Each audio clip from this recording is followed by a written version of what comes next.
So this door looks good, but it has an issue. It rubs right there. Now let me show you why this is happening. Yeah, all of this stuff hanging on the doors. And I only have 2 kids. Hey guys, so those of you who follow me know that outside of furniture making and woodworking, I do some carpentry. And I can't tell you how many times I've been in a client's house, and while I'm there, they've asked, can you come check this door out? It rubs in the top corner, just like my coat closet door that I showed you in the opening of this video. Now, this door had the same issue too, where it's rubbed in this corner, but I've since fixed it. And once I get the mirror off, I'm going to show you how I fixed it. And believe it or not, one of the methods involves this simple toothpick. So let's get into it. Now, the first thing you'll want to do and check is to grab the door by the doorknobs and just give it a little pressure up. And I don't know if you can see it. I'll zoom in. This door is moving. All right, so I'm zoomed in on the hinge. I have the doorknob like I showed you just a second ago, and I'm just moving it up and down. Now, you see that? See how that hinge is moving? And that hinge is moving because the screws are loose. So a lot of times what happens is over time, either the screws in the door or the screws in the jamb work themselves loose. Now all you need to do is just tighten these screws up, and it doesn't take much. They can just back out a turn and this door will be loose enough to start rubbing. So again, check the screws in the jamb side or check the screws on the door side. Now also, a lot of times what happens on the door side is this piece of wood and these hollow core doors isn't very thick, and it splits easy. And also, it's usually not wood because wood isn't very stable. A lot of times it's some man-made material like MDF or something. And the screws will strip out of MDF fairly easily. So I'll show you a fix for that. So let's say you're trying to tighten this screw and it's just spinning round and round and round and it's not getting tight. So that usually means the door stripped. I mean, there's a possibility it could be the wrong screw. The screw could be too small. The screw could be stripped, but usually it's the wood in the door that's stripped. So what you can do is just get yourself a wooden toothpick or two, stick that toothpick in the hole, put your screw back in the hole, and once you get it started, you can just break off the rest of that toothpick so it's out of your way, and continue tightening that screw, and that will usually do the trick. Now, if you do the doorknob test where you're grabbing the doorknob and you're pulling up and down and nothing seems to be moving, everything seems to be tight, then you're going to want to get the level out. So the first thing you're going to want to do is put the level on the hinge side of the jamb and see if you're plumb. A lot of times what happens is these jambs, when they're installed, they're only installed with finish nails. And over time, those finish nails can work themselves loose. The top of this door jamb can start pulling out a little bit, and that will cause your door to rub on the other side.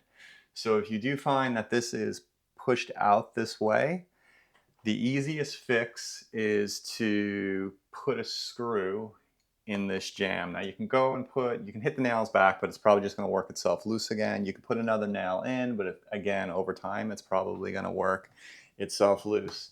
Now, some of you may have noticed before when I was tightening these screws, one of these screws is black, and that's because this door had that exact issue. So what you can do is you can remove the center screw. I like to remove the center screw because it's the furthest into the jamb. These other two are closer to the edge. Now, typically these door jambs are about 3/4 of an inch thick. Sometimes there's maybe up to a 1/2 inch of space between the jamb and the stud. Usually on the hinge side, it's a little less because you like to keep the hinge as tight as possible and shim out the other side. So a 2-inch screw should be plenty. 2 inches or longer should be plenty. And I used a drywall screw. You can find brass screws at your local big box store. Brass colored anyway. I'm sure they're not brass or black or whatever color your hinges are, silver, or you can find all of those screws there. 2 inches, probably number 6 or number 8 is fine. And you're just gonna wanna screw this screw in and you'll see it move. And you'll wanna just keep checking with the level till you get it plumb. I actually tightened this a hair too much, so I'm going to back that out.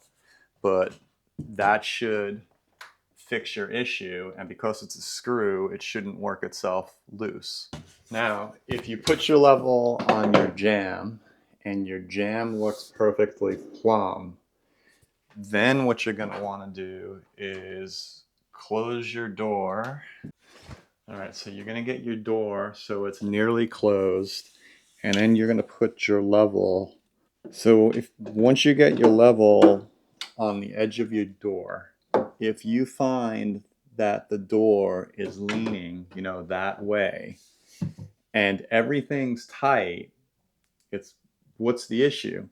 So usually what the issue is, and not a lot of people know this, is the issue is with the hinge itself. So over time, that hinge has started to bend a little bit, fatigue, and it's causing the door to rub on this side. So what you can do is get yourself a hard mallet.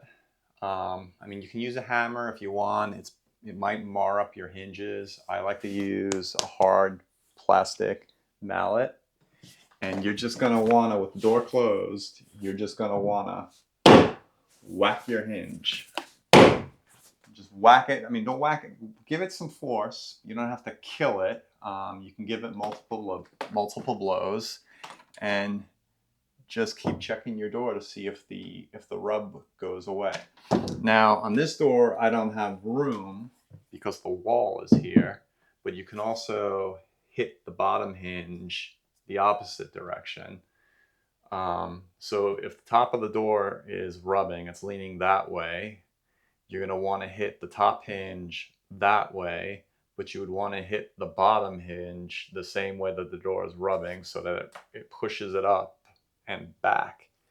So you can try both of those, and usually that works. And a lot of times, believe it or not, that's what it is. It's just the hinge needs to be whacked.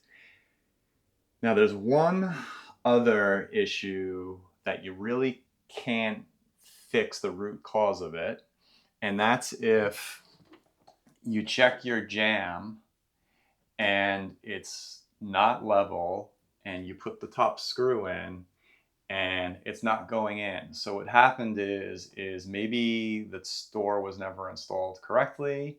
Maybe it was and the framing has moved. The stud in the wall could have twisted and caused that issue.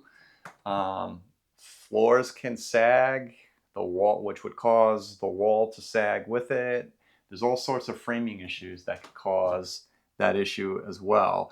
And the hinge trick might work with that issue, but if the hinge trick doesn't work and your door is still rubbing, your last resort is going to be your trusty block plane and just just planing that corner of the door lightly so it doesn't rub. If you don't have a block plane, you can also sand it with a sanding block. It's going to be a little bit more effort, but that will work too. Now, when you do this,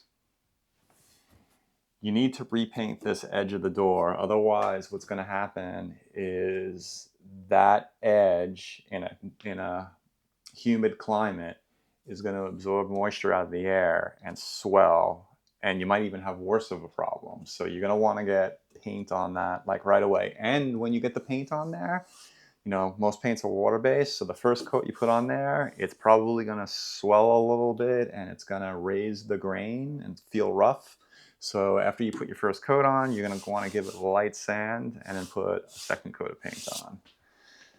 So those hacks should fix any door rubbing issues that you have. I hope that helped you out.